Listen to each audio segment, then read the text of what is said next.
Assalamualaikum warahmatullahi wabarakatuh. Ketemu lagi dengan saya, Nurhan Naris Fahmida dari Universitas Muhammadiyah Pringseu Lampung dengan nomor telepon mahasiswa 200406406403055 dari Prodi Pendidikan Bahasa dan Sastra Indonesia. Baiklah, di video kali ini saya akan menjelaskan materi tentang keterampilan bahasa dan hubungan keterampilan bahasa.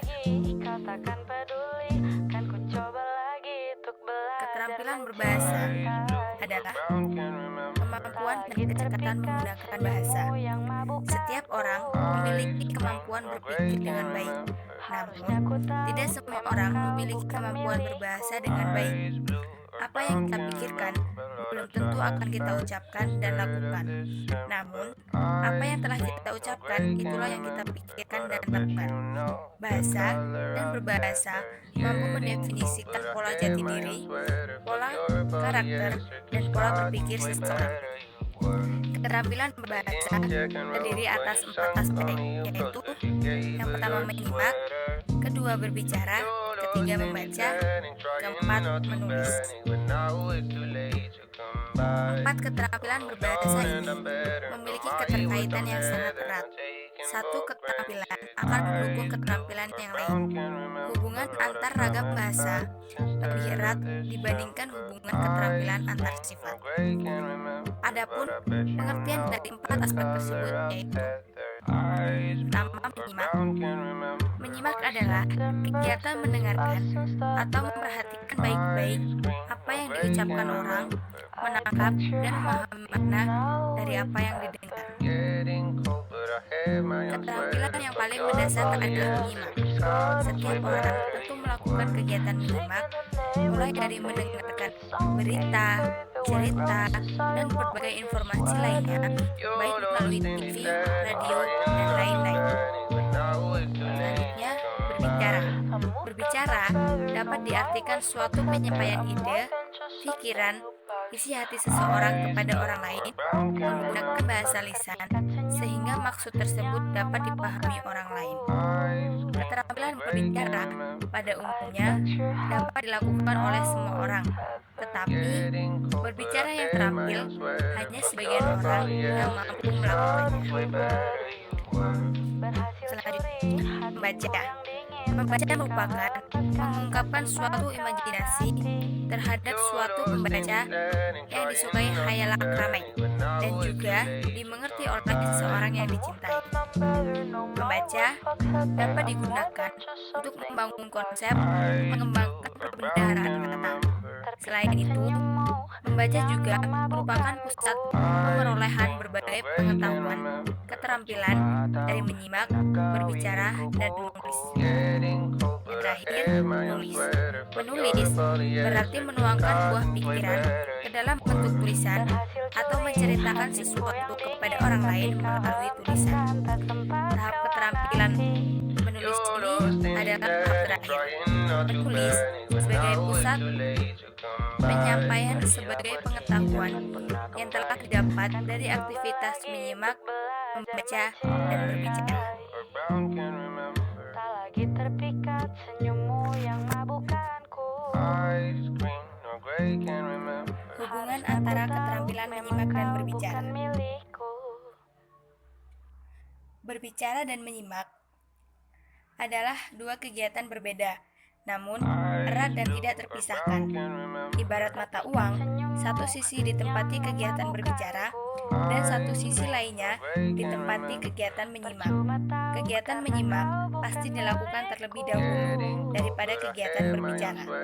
Kegiatan berbicara dan menyimak saling melengkapi dan berpadu menjadi komunikasi lisan, seperti dalam bercakap-cakap, diskusi, bertelepon, tanya jawab, dan interview. Kegiatan berbicara dan menyimak saling mengisi, saling melengkapi. Tidak ada gunanya orang berbicara bila tidak ada orang yang menyimaknya. Tidak mungkin orang yang menyimak bila tidak ada orang yang berbicara. Karena itulah, maka dikatakan kegiatan berbicara dan menyimak merupakan kegiatan yang resiprokal. Beberapa hubungan keterampilan menyimak dengan berbicara. A. Ujaran atau speech. Biasanya dipelajari melalui menyimak dan meniru atau imitasi. Oleh karena itu, model atau contoh yang disimak serta direkam oleh sang anak sangat penting dalam penguasaan serta kecakapan berbicara. B. Kata-kata yang dipakai serta dipelajari oleh sang anak biasanya ditentukan oleh sang perangsang atau stimuli yang ditemuinya, misalnya kehidupan desa, kota, dan kata-kata yang paling banyak memberi bantuan atau pelayanan dalam penyampaian gagasan-gagasan. C.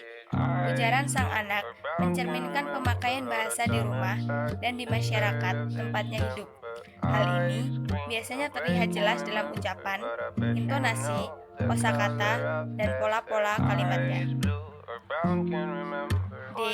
Anak yang lebih kecil lebih dapat memahami kalimat-kalimat yang jauh lebih panjang dan rumit ketimbang kalimat-kalimat yang dapat diucapkannya. E. Meningkatkan keterampilan menyimak berarti pula meningkatkan kualitas berbicara seseorang. F. Bunyi suara merupakan suatu faktor penting dalam peningkatan cara pemakaian kata-kata sang anak.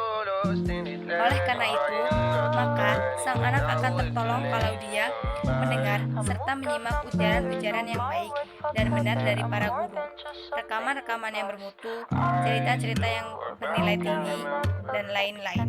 G. Berbicara dengan bantuan alat-alat peraga atau visual aids akan menghasilkan penangkapan informasi yang lebih baik dari pihak penyimak. Umumnya, sang anak mempergunakan bahasa yang didengar serta disimak. Hubungan antara keterampilan menyimak dengan membaca.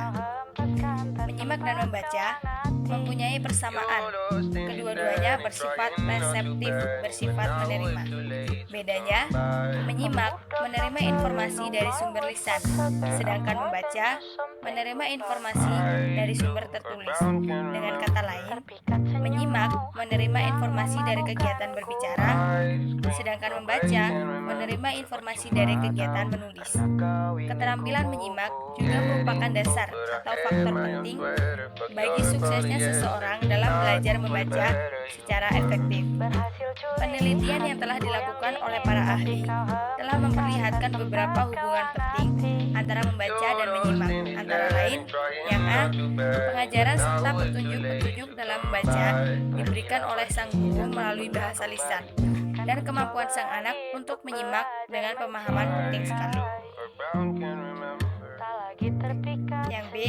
Menyimak merupakan cara atau metode utama bagi pelajaran lisan atau verbalist learning selama tahun-tahun permulaan di sekolah.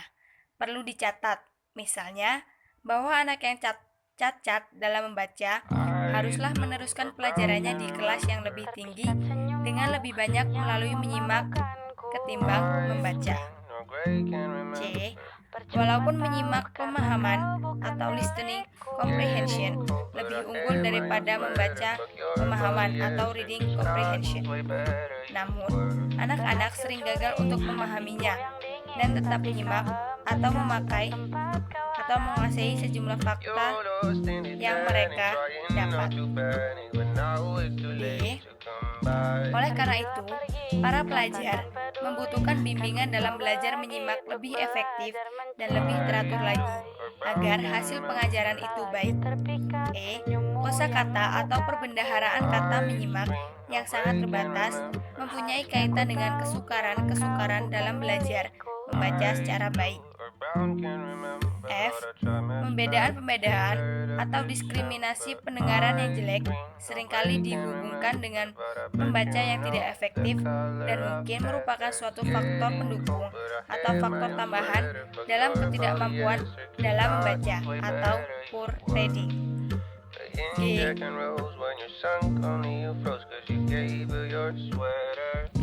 Hubungan antara keterampilan berbicara dengan membaca. Membaca merupakan kegiatan berbahasa yang bersifat resesif, sedangkan berbicara bersifat produktif atau menghasilkan atau menyampaikan gagasan dan pemikiran. Keterampilan membaca berkaitan dengan ragam tulis, sementara keterampilan berbicara berkaitan dengan ragam lisan. Membaca menghubungkan sisi penyampaian gagasan secara tidak langsung, penulis kepada pembaca lewat tulisan, sedangkan berbicara secara otomatis membutuhkan arus dua arah, yakni face to face. Keduanya semacam kegiatan dengan tujuan yang berkebalikan, namun pada akhirnya sama penting dan saling mendukung. Beberapa poin penting, manfaat, dan tujuan dari membaca untuk berbicara adalah sebagai berikut. A. Penampilan membaca berbeda dengan kecakapan bahasa lisan. B. Pola pelajaran ujaran dari tuna aksara atau buta huruf dapat mengganggu pelajaran membaca pada seorang anak. C. Pada perkembangan dan pertumbuhan usia, membaca memberikan kesadaran linguistik terhadap istilah-istilah baru, struktur kalimat yang baik dan efektif, serta penggunaan kata-kata yang sesuai. D. Kosakata khusus harus diajarkan langsung. Artinya, apabila terdapat istilah kosakata baru, hendaknya guru untuk mendampingi dan memberikan pengertian atau pemaknaan agar seperti yang diharapkan sebelum memulai kegiatan membaca. Yang terakhir yaitu hubungan antara keterampilan membaca dan menulis.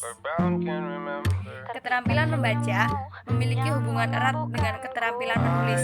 Keterampilan membaca atau yang bersifat reseptif diperlukan agar dapat memahami pesan yang disampaikan oleh penulis melalui bahasa tulis.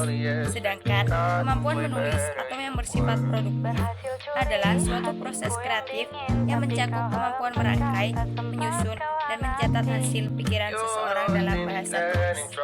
Jadi, keterampilan berbahasa itu sangatlah penting dan erat karena mereka berhubungan dengan baik. Mungkin cukup sekian materi dari saya. Mohon maaf apabila ada kesalahan kata. Saya ucapkan terima kasih dan saya akhiri. Wassalamualaikum warahmatullahi wabarakatuh. Terima kasih.